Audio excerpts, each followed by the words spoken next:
pour moi, les plus grands humoristes sont des humanistes. Ce ne sont pas des gens qui font ça pour s'enrichir et s'acheter une piscine ou une Ferrari. C'est des gens qui font ça parce qu'ils ont envie que le monde change dans un sens qui leur semblerait meilleur. Je pense que l'humoriste est vraiment dans son rôle quand il dit ça.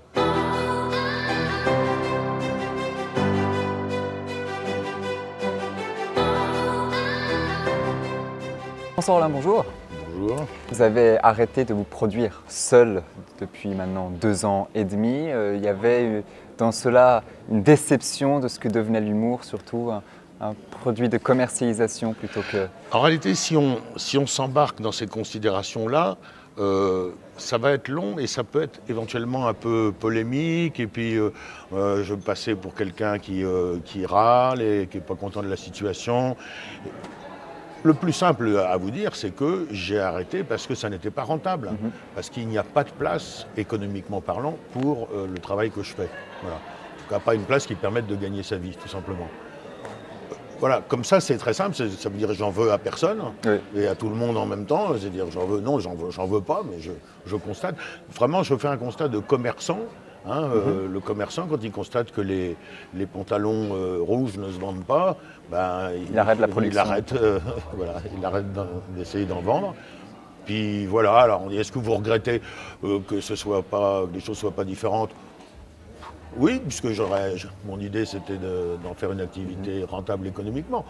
Mais bon, sinon, voilà, ça ne m'empêche pas de dormir. Alors qu'est devenu le professeur Rollin qui a débuté avec la série télévisée Palace, on se souvient, et qu'on a vu aussi sur scène? Alors le professeur, il continue d'exister, il peut apparaître ici ou là. Quand je vais aux grosses têtes de RTL, Ruquier m'appelle régulièrement professeur. Donc voilà, ce surnom ne me quittera probablement jamais. Ouais. Mais c'est vrai que je n'ai plus l'intention de faire des spectacles sous le nom du professeur Rollin. Alors parlez-nous un peu de votre talent, j'ai envie de dire, cette qualité du verbe, cette qualité de l'absurde, parce que je sais que vous produisez aussi, vous conseillez surtout en tout cas Vincent Dodienne, Arnaud de Samer, deux humoristes qu'on connaît bien ici aussi. Ça, il y a un partage de qualité, un partage d'un humour qui est assez spécifique quand même entre vous et eux. Oui, alors ça, on ne se rend pas très bien compte. Il paraît maintenant que j'ai fait école d'une part, c'est ce que disent un certain nombre de jeunes gens qui viennent me voir, et il y en a beaucoup encore maintenant. Il paraît qu'il y a un style particulier. Soi-même, on est un peu le moins bien placé pour l'analyser, parce qu'on fait comme on aime faire, on fait comme ça vous vient. Donc c'est comme quand on demandait, pardon de la comparaison, mais comme quand on demandait à Raymond DeVos, alors c'est fait de quoi exactement votre art?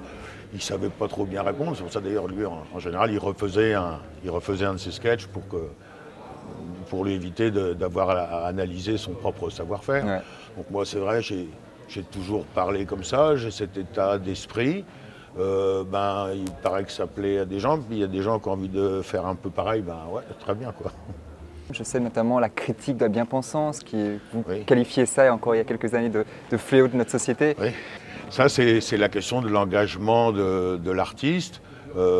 Et en fait, il y a des engagements strictement politiques, comme avait par exemple Guy Bedos, donc il était vraiment presque encarté, bien qu'il ne le fût pas réellement, mais il était vraiment engagé pour un parti politique, en politique politicienne.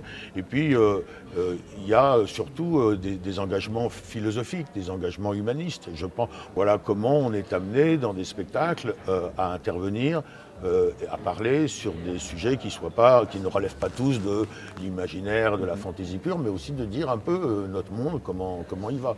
Et alors effectivement, j'ai constaté à mes dépens que s'attaquer à la bien-pensance et au politiquement correct, oui, c'est un combat difficile et même à peu près perdu pour ce qui me concerne. Mais bon, je ne regrette pas de l'avoir mené. Et puis, je pense que les bien-pensants finiront par crever tout seuls dans leur fange. Toujours une forme d'absurde chez vous, que ce soit, j'ai envie de dire, dans la vie réelle, mais aussi dans les séries dans lesquelles vous êtes apparu sur scène. Je pense notamment à Alexandre Astier, qui vous a donné un rôle dans Kaamelott. Très iconoclaste, qui est très particulier, dans lequel l'absurde avait une place importante. Ça vous définit vraiment, cette forme de... Ça me définit pas si mal, mais pas que moi. C'est-à-dire il y a vraiment tout un courant dont on trouve l'origine beaucoup chez les anglo-saxons. Hein. Donc les Monty Python sont ses ancêtres de cet humour absurde décalé. Et effectivement, Alexandre Astier est dans cette veine-là, et je m'y inscris aussi. Les gens, pour eux, l'absurde, c'est des trucs, ils confondent absurde et délirant. L'absurde n'est pas délirant, c'est juste une autre façon, c'est un décalage, c'est de se positionner un petit peu bizarrement, et c'est d'échapper à la logique de plomb qui nous guide chaque jour, et d'échapper à ce premier degré. Je dirais presque que tous les humoristes le font, mais à des degrés divers. Alors j'ai parlé d'un politique, Guy Bedos, ça fait aussi des choses dans l'absurde, oui, dans l'ironie, dans le second degré. Alors on a parlé d'Alexandre Astier, d'ailleurs on vous appelle comment le plus souvent, professeur ou roi Lot d'Orcany? Ça dépend des villes où je vais. À Lyon, incontestablement, c'est le roi Lot qui se fait arrêter le plus souvent, puisque c'est le berceau de Kaamelott est à Lyon et aux alentours. À Paris, ce sera à peu près équivalent. Puis j'ai quand même une petite préférence pour le professeur à Paris encore. Oui. Et le roi Lot, en plus, c'est une belle aventure parce que les gens pensent que j'ai contribué à l'écriture de ce personnage. Moi, j'ai rien fait du tout. C'est Alexandre qui m'aimait bien et qui a dit « je vais te faire un personnage pour toi. » Taillé sur mesure. Voilà, taillé sur mesure. Voilà. Je n'écris pas les dialogues du roi Lot, je les dis tels que Alexandre les a écrits. C'est même ma récréation parce que quand on travaille beaucoup comme auteur, ce qui est mon cas, c'est une récréation de temps en temps de dire des choses qu'on n'a pas écrites. Alors c'est vrai qu'on l'oublie volontiers, mais vous avez été journaliste, co-auteur des Guignols de l'info. Vous avez touché pratiquement à tout, à la fois derrière la caméra, devant. On teste ce genre de différence aussi par rapport au regard du public, par rapport au regard des personnes qui vous arrêtent. On vous reconnaît comme acteur, comme comédien? Eh bien, comme un petit peu tout ça, et puis à la fin des fins, on veut bien admettre que j'ai le droit de toucher un petit peu à tout, à presque tout.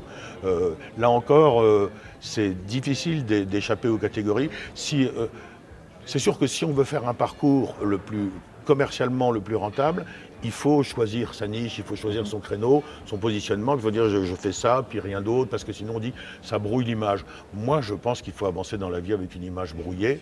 Je pense que dans la vie privée, on est tous quelquefois comme ci, quelquefois comme ça, et on ne nous dit pas, on ne nous reproche pas le grand écart, on ne nous reproche pas.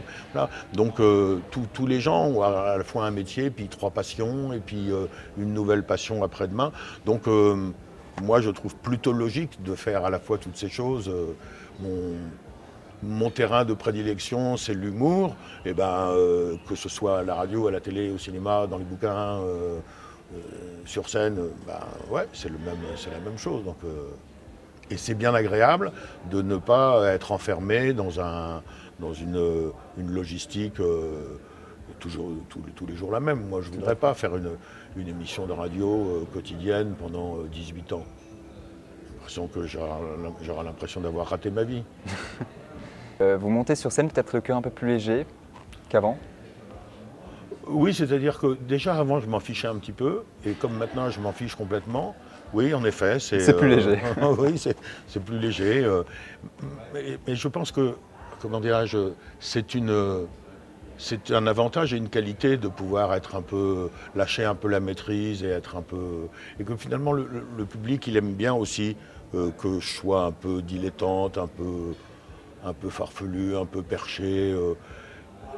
L'arrivisme, c'est fatigant. Même le public s'en fatigue de l'arrivisme. Il le voit aussi, le public, les gens qui ont décidé de faire une carrière. Il y a une production et machin.